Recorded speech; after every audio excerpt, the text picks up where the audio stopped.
mentioned me. I don't know if that's like a pride thing because I'm Mexican as well and he's Mexican, or if he just really thinks I'm that much of a threat. But I knew one day people were gonna ask for that fight, and I feel like now it's amazing how much attention this fight is getting, and I think I'm even winning more right now the more he's putting it off, because people are seeing like, what if he was not? They offered him $70 million to fight me. That's before pay-per-view. That's a real number. Yes. You guys could call Luis de Cubas, Al Heyman, and ask him that. Before fighting me. So imagine after pay-per-view. And then what Canelo does, he pays the guy's flat fee. They had offered me $5 million. There is David Benavidez once again speaking on the stipulations, the situations of Canelo Alverez refusing to fight him in the ring. My counterpunch is, I guess there's a such thing as beating a dead horse till it's dead again. Because this guy is at 175. He's still talking about Canelo Alvarez. I get it, David. You won the war. You won. He don't want to fight you for whatever reason. He don't want it. They offered you $5 million. They offered him 70. Okay, I believe it. But at this point, you got David Morel to worry about. Then the winner from Bivol versus Beterbiev. That's going to be another banger. Or, like you say, you may go to cruiserweight to take on Zurdo Ramirez. But we haven't been notified if you're going to take on Jaya Pataya. If Jaya Pataya takes on Zurdo Ramirez. And if Zurdo gets beat, will you take Jaya Pataya on? That's what I want to know. Not Canelo at 168.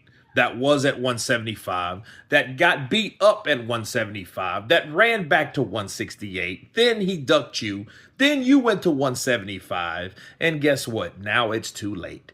Bars. I think, if anything, David should worry about David, okay? And I mean not himself, I mean Morel. By worrying about himself, he's worried about Morel. Because David Morel is a guy that is after him. He called him RoboCop and all that stuff. It's been very disrespectful. Because I look at David Morel as a guy with 11 wins, no losses, no draws, 9 by KO. I think, and I look at that guy as a danger. And I think he's the most dangerous fighter that David will ever see as of right now. Why? Because he's the opponent right in front of him. Okay? Same thing goes for Danny Dubois. Same thing goes for all the other fighters that have fights already. Stop worrying about every other fight, but the fight that you have. You know, so David, he's saying, yeah, it looks good. It's this and that and the other. But you can't blame David all the way, though, okay? Because credit to David, as long as he gets steam about the cash cow of the sport of boxing, why wouldn't he talk about it? I mean, I get sick of the shit, but at the same token, if someone asks you a question about another fighter, do you think, how do you think, how do you feel? Well, you're going to have to say what you feel and what's on your mind. And I think that's what happens with David. And I think it's a talking point when anyone gets the opportunity to interview David, like, hey, what's up with you and Canelo? How much money did they offer Canelo? Why you think Canelo doesn't want to fight you? He just doesn't want to because, like Canelo Alvarez says, I can do whatever I want.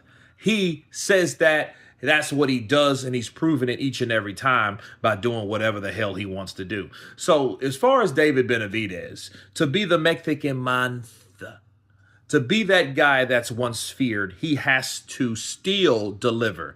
Because if he goes out there and gets his ass whooped by David Morel, he's going to be in trouble, and nobody won't care if he fought Canelo at all anyway. Okay, because a lot of times those detractors from Canelo were only created by the idea that Canelo didn't want to fight David because he was afraid. But it wasn't because they liked David, it was because they hated Canelo. So you have to look at this. This is chess, it's not checkers. Okay? But you guys tell me what you think of David Benavidez once again. Speaking on Canelo Alvarez's refusal to fight him, of course, please subscribe. And you guys been Counterpunch.